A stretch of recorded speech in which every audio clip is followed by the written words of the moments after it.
Well, Dillon Gabriel had easily his most prolific day as a Sooner to date this past Saturday, 403 yards through the air and 3 total touchdowns as Oklahoma defeated number 19 Kansas 52-42. I want to take a little bit of a deeper dive as to how Gabriel was able to have so much success through the air. And many folks have pointed out over the course of the first half of Oklahoma's season that it doesn't seem Gabriel is going through his progressions a whole heck of a lot. And there's some truth to that, but the reality is he doesn't have to. Jeff Lebby's offensive scheme is designed to take advantage of whatever defensive weakness presents itself at the line of scrimmage. All you need is a guy like Gabriel who's both intelligent enough to identify that weakness and decisive enough to attack it. Let me show you what I mean as we go to the All-22 here. So one of the things you'll notice here as we go to the tape is that Kansas played a ton of soft man coverage on Saturday, which meant Dillon Gabriel hit a ton of 5-yard curls because when you've got defensive backs playing that far off the line of scrimmage, 7 to 10 yards in most cases, the 5-yard curl is automatic unless you get the defender breaking early to try and jump the route. So Gabriel cherry-picked this all day. Let's take a look here, starting at the very first drive. Sooners are on the 9-yard line. It's 3rd down. Marvin Mims is matched up against a man that's 7 yards off the line of scrimmage, all by himself on the left side of this formation. This is easy pickings for Dillon Gabriel. Mims is just going to give him 5 yards, turn around, boom, there's the ball. It's a 7-yard gain, 1st and goal at the 2-yard line, and Oklahoma would score a couple of plays later. Second drive of the game, pretty much the exact same thing, only on the other side. Jalil Farouk's man is giving him a 10-yard cushion. So, Jalil Farouk, boom. 5 yards, turns around, there's the ball. That's a 1st down. Because one thing about Jalil Farouk is once he's got the ball in his hands, he's going to get you a few after the catch because he's a tough guy to bring down in isolation. And as you'll see here, it takes 2 Jayhawks to bring him down. Now, they'll run the same concept a few more times, but as you'll see, they make it more of a true screen utilizing motion and the trips formation because it's some of the easiest yardage imaginable as long as your receivers are blocking effectively on the perimeter and you have a numbers advantage. So, right here, this is early in the football game. The Sooners have trips to the left. Kansas only has one man on that side of the formation that's closer than 8 yards to the line of scrimmage. So, again, Marvin Mims is going to turn around. There's the ball from Dillon Gabriel. He's got 2 men blocking for him. That's a 7-yard gain. Now, this is later on, end of the first half. This play should have been a touchdown right here. Here comes Braden Willis in motion. As you'll notice, Kansas has 3 players lined up on the left side in the secondary, but all of them are at least 8 yards from the line of scrimmage. So, Dillon Gabriel is just going to hit Marvin Mims. Boom.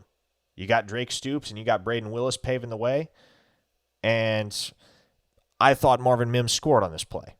Regardless, it got the Sooners down to the 1-yard line. They didn't end up cashing in. But still, that is as easy a 15-yard gain as you are going to come by. Similar concept here in the second half. The Sooners are going to create the imbalance. Eric Gray comes in motion. Kansas is in man. And as soon as this ball is snapped, Oklahoma's already won. Because Gray's getting the swing. He's got 3 men blocking for him against 3 Kansas defenders that are legitimately in position to cut this play off. And so, as long as everybody seals their block, which they do, Eric Gray is picking up positive yards here. And in fact, if he makes this safety miss at that point, it's a touchdown. Now, the safety does make a nice open field stop and limits Eric Gray to 8 yards. But again, that's a really easy 8 yards. But I want to rewind to the quick curls that I showed you a second ago. Because if you keep running that play design over and over and over again, if you just keep hitting the 5-yard curl to the perimeter, at a certain point, what's going to happen?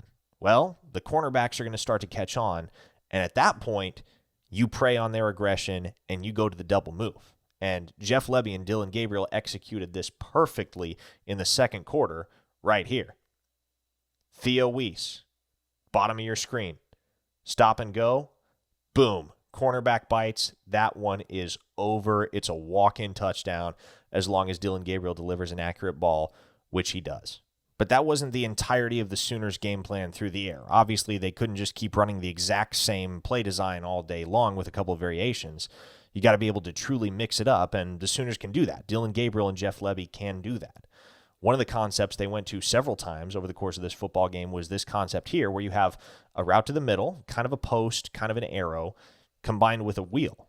And basically, Dillon Gabriel is just going to go wherever his guy has a step. So on this play, as you're going to see here, Kansas's defenders, who are in man, have to cross over one another, and there's a brief moment in time where they have to avoid making contact and running into each other. And that allows Jalil Farouk to get the step here. Easy first down completion for Dillon Gabriel.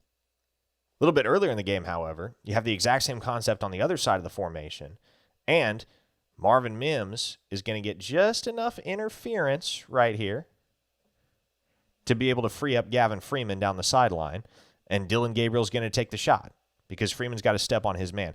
Now this, I want to highlight this because this is a perfectly thrown ball, specifically because of who the receiver is. Gavin Freeman's 5'9".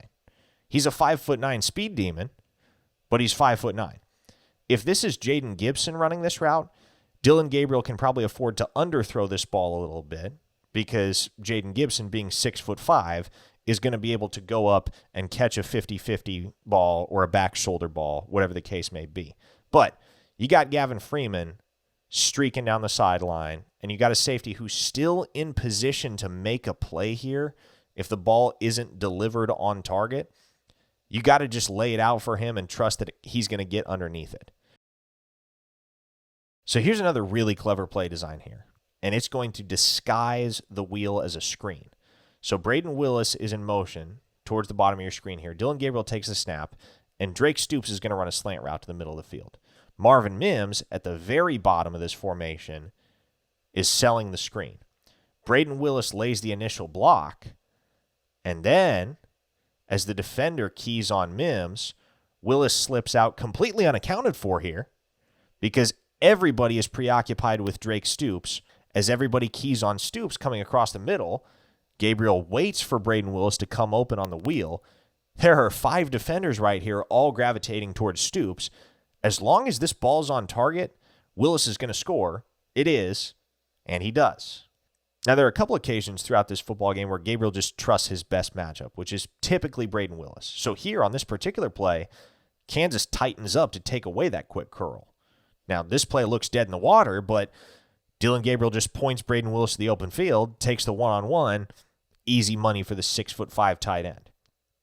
Later in the first half, once again, we see Kansas in this soft man coverage. So, as Dillon Gabriel makes the initial read, he could take the quick hitter to Marvin Mims right here, but he also knows that on the backside of this play, he's got Daniel Parker clearing out the middle of the field for Willis. And so instead of 7 yards right here to Mims, it's an easy 15 to Willis as soon as Parker draws the safety's eyes right here. And you're going to see it happen. That frees up Willis. Gabriel takes it. It's a first down. Now let's take a look at one more play that illustrates one of the things Gabriel does best, which is simply to take what he's given. Now this is a late game situation, a 2-possession lead for Oklahoma, 49-35 at this point. You'd like to have points on this drive to ice the game, but you also can't turn the ball over and give the opponent a chance to get back in it. Now you'll recognize the play design. It's a stop and go against this soft man coverage, and gosh, it's hard to tell who this receiver is. I think it's Jalil Farouk, who just absolutely cooks his defender right here. Dillon Gabriel at this point could probably make that throw and fit it into the window for a first down, but you've got the safety help over the top, probably not a risk you want to take given the circumstances. So what Gabriel perceives is that the corner right now is panicking. He realizes he's beat. He's trying to make up ground. There's no containment on the outside. Now Gabriel's going to realize this. He's going to realize that he can scramble for a chunk gain. So he's just going to hit the edge, pick up as much yardage as he reasonably can, and slide down and bounce to keep the clock running. A couple of plays later, Oklahoma kicks a field goal. It's a 17-point game with mere minutes remaining, and that's all she wrote. So there you have it. Dillon Gabriel, intelligent enough to identify the weakness, decisive enough to attack it. One of many reasons why he is so perfect for Jeff Lebby's offense and why the Sooner staff made it such a priority to bring him in this offseason via the transfer portal to be the straw that stirs the drink in Oklahoma's offensive attack. If you're not already subscribed to this channel, please go ahead and hit that button. It helps us out. It helps you out.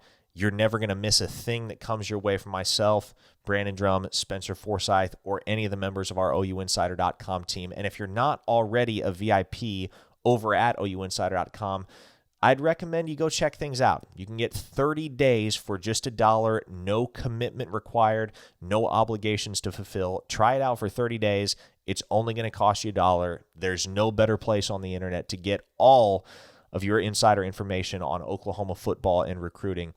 If you love it, we'd love to have you on an annual basis after that 30 days is up. But until then, I'm Parker Thune. Thanks so much for watching. I'll see you next time.